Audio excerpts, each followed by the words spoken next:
asalaamaaleykum maa ngi nuyu ñëpp di ziar ñëpp di jox ñëpp seen wàccuwaay di jiital ci nuyoo bi Fallou Solution ak waa Fass Émergent bi nga xam ne ñoom ñoo ma woo par rapport à sama intervention au niveau des réseaux sociaux fi nga xam ne en fait ki nga xam ne Bougoul Ndiaye dafa def benn interview boo xam ne par rapport aux activités de la mairie boo xam ne dama ci teg sama baaraam. moom mi nga xam ne moo yor le foncier bâti de la mairie tout ce qui est bâtiment ku tudd Bougoul Ndiaye moo ko yor un agent de la mairie man mi nga xam ne conseillère laa ma dutti sama baaraam loolu lañ ma woowee woon ma daal di ñëw fii ay en plus de ça man tamit ma woo parce que en plan ba en plan B woo waa Date Médina ak Date Médina woo la ñu ñëw jël li nga xam ne dañuy parler ci suñu commune Gueule Tapée Fass Colobane monsieur Fallou yow yaa interviewé woon Bougoul fii ci jumaa ji nga xam ne miin na ma loolu jumaa ji nga xam ne wax dëgg fa neex yàlla duñ fi gan bu douche yi baaxee man ndooy ca la bu jumaa ji bu setee ci jumaa jigéen ñi bu xeeñee ci waraay man la jumaa ji ñuy wax ak ñu balaa ba ñoon rasé sama baay Ablaye Ndoye ci architecture bi samay mbokk ci architecture bâtiment bi ñun suñu famille ay famille architecture la ñu ak bâtiment kon li may wax je parle étant am ci expérience ak connaissance de cause pavage bi ñu def fii au niveau de cette mosquée là macha allah pavage bu baax la mën nañ ko jaay mètre carré bi 4500 mais li ma ciy jooy te di ko ci jooy ba léegi pause bi la ñuy jooy parce que pavage bi filmé nañu ay image fi ma war leen ne pavage bi pente bi déjà fi ñu toog nii boo gisee nga xam ne amul pente bu baax deuxièmement pavage bi bu ci ndox amee bu ci ndox sottee ko ñun fële bu ñu koy raxas dañuy boros ba sonn parce que amul pente niveauté wul kon nag bu fekkee ne dañ ko wane di ci bàkku ci pavage may leen tabaarakàlla pavage bi pavage bu baax la waaye pose bi baaxul te bu tawee dinañ am problème pour pousse ndox mi mu génn am naa si plein droit donc nag si la interpellé wax ne mettez l'homme qu'il faut à la place qu'il faut. Vous ne prenez pas n'importe qui pour que vous dirigez tous les travaux de cette commune-là alors qu'il n'est pas expérimenté. Prenez des gens qualifiés et mettez-les là où il faut. Un Bougoul Ndiaye qui n'est pas expérimenté, un Bougoul Ndiaye qui ne connaît rien du bâtiment, vous les mettez et de surveiller suñu travaux de la commune là foofu dañ fay dut suñu baaraam wax ko parce que bu gaal bi këppoo ñun ñëpp dañuy këpp damay wax pour defar wax pour que ñu tegal ñu koo xam ne suñu xaalis suñu alalu commune bu ñëwee maire ut ay partenaires yu baax ñu ñëw defee foofu je remercie le maire Ousmane Ndoye bu ñu jëlee les 45 départements du Sénégal ñun Gueule Tapée Fass Colobane bu ñu yëkkatee bu ñu neexee yëkkati suñu loxo ci kaw na maire Ousmane Ndoye mooy le meilleur maire bi nga xam ne gagné na am na lijjanti na un partenariat des partenariats xam ne am benn commune bu ko fi am macha allah xanaa kañ lu des mooy ñun ñi nga xam ne pour partenaires yi indee alal bi jox ñu ko fa tabaarakallaa ñëw indi ko def ci xaalis ñëw ngal la ña koy surveiller wala ña koy defar buñ ko sous-traitance ak ay sous-traitance ñuy bàyyi ñu qualifié dem ci jël ay manœuvre ñu koy liggéey ñun foofu la ñuy wax na gaal bu xëppoo rek ñun ñëppay këpp ci ay partenaires ñu ñëw ñun ñu voté suñu budget nag muy ay millions yu bëri ñu dugal ko ci pavage Pacates ñëw dugg ci pavage bi Fass Émergent xaalis ñëw tegu pavage bi loolu yëpp ñu ñaxu ko mais du nullee ci zéro mais ñun dañu am moyen que moyens yooyu nañ ko def teg ci suñu baaraam bu ëllëgee ñun bu ñu quitté ñu xam ne ñii kat liñ fi toog teg nañ fi seen loxo ne liggéey bi set na am na qualité ñun loolu la ñuy laaj léegi tollootuñu moment boo xam ne dañuy ndaxee mbaay tollootuñu moment boo xam ne dañ ne lu ñu am jël gis nga xam nga moment lañ toll on est au 21e siècle dañu toll ci moment boo xam ne na lépp leer na lépp dëgg ndax réseaux sociaux yi daf fi nekk pour lépp leer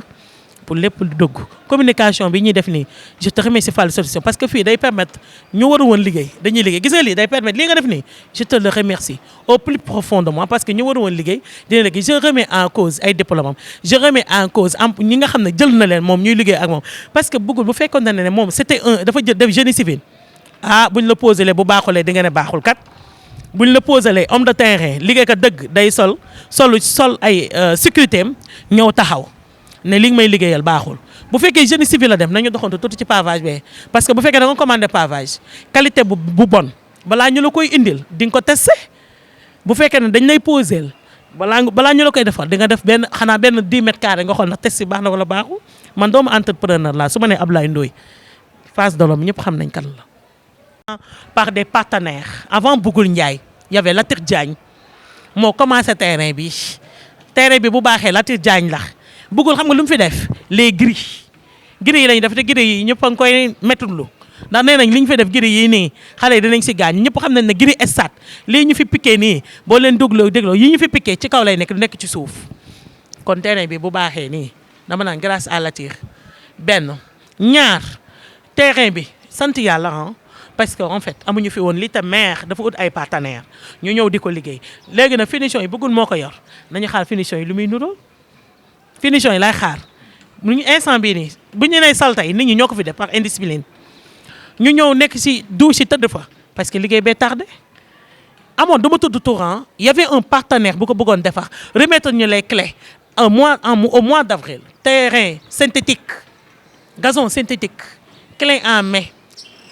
fa tabaarakallah du ma ci juux tax su ma ci juuxee ñu ne damaa wax politiquement mais su ma waxee ñëpp dinañ xam kan laay waxal bëggoon na ko defar léegi nag moom moo koy defar le maire avec ses partenaires dañ koy bàyyi ba au mois d' avril bu ñu remettre les clés en main c'est terrain synthétique gazon synthétique dallage yëpp bu ñu ko remettre les clés en main ñu jël partenaire boobu mu defaral ñu ko jërëjëf mais lii moom ñu ngi xaar finition yi rek comme bi pare na ñu xool finition yi bu bee paree ñu xool finition yi ñu doxantu léegi dem si pavage bu bon. gis ngeen ni pavage bi mel pavage baa ngi ni lii kan moo ko lii ku ko posé lu ko def lu ko neex alors que la commune on a un gars qui est très diplômé qui s'appelle Ibrahima Ba c'est un conseiller kooku dem na pavage yu ville de Dakar ci la kooku noonu pavage yu boo jëfee ak Tunkara boo seetee ci vidéo Tunkara yi jiite na ay pavage yu bëri mettez les hommes qu'il faut à la place qu'il faut boo demee fee ne si wetu puits bi si wetu ni nga ko tuddee sax puits kii teen bi ndox boo fa sottee ndox day taaju mën nañ dox léegi parce que preuve à l'appui lii ndox bu taaju la lii xam nga ne peut-être ñu doon jàpp fii 5 heures ba léegi ndox baa ngi ni taaju sànq filmé ngeen ko ana descente bi laaj leen Mbemba maak moom chaque ajjuma ak Ilimane ñooy boros fii nee naa jumaa ji daf ma miin moo tax ma am fitu fi ma fi tëralee di ma jullee man dina ma bàkk ñëw na ko ñu bëggul njaay fii mooy bataaxal maa ngi jàkkale ko ñu bëggul njaay kër Bercy Dieng fii la bëggul njaay juddoo fii la màggee fii la yaroo dem toxu ci fee kon xanaa ku ma am daye fii am ak ku ma amul nday Pa Omar Fall ki ñoo Pa Omar Fall bokk bataaxal association bataaxal ñooy maye ay kaye mu ne man xam nga fii lu ma fi soxla fii bataaxal gii balaa Ousmane Ndoye di fi dugg pavage laa fi soxla 2 jours après pavage yi daal di dikk waaw loolooy politique te ñun jooy nañ ko fu ne pavage jooy nañ ko fu ne le 2 jours après ñu dem jël pavage yi fii ci angle bi boo jaadee nii rek en face Kër Ndiayeen ba ñu jëlee pavage yi le lendemain bëggu Ndiaye dafa ñëw tonni moitié pavage yóbbu ko ne da koy indi yeneen couleur man laaj Memba pavage bi ko fi sotti mu ne ma bëggul Ndiaye ma ne ko léegi pavage yi ndax duñ ko def pavage lu tax mu toll nii tey mu ne bëggul ba mu ko sottee le lendemain la ñëw jël moitié pavage yi ba léegi ba tey ba sànq ba léegi dama lay waxee nii pavage yi ñëwagul allez ak Guet Tapée demandé ku ñuy wax conseillère Ndeye Yacine Diop siwo peinture yi mu yóbbu ci école yi bëggul Ndiaye daa tourné waat jëlaat xaaju siwo yi indee ko Ndeye Yacine na ko ciy topp ba léegi man qualité pavage laay wax preuve à l'appui pavage biy ruus moo fi ne ba ma interpellé xale góor yi dëkk ci koñ bi pour pause bi ak ñoom Memba ak ki sant Meng fii doomu Assa Diagne Meng ne ko waaye lu tax ngay pause mu ne ma mami nu ñuy def ku amul nday namp maam ma ne ko bii nag bii nday wenn day fade te bëri meew commune bi xaalis la moo fi nekk ñoo ko voté partenaires yi ñëw fi pavage bu baax la ñu fiy tegal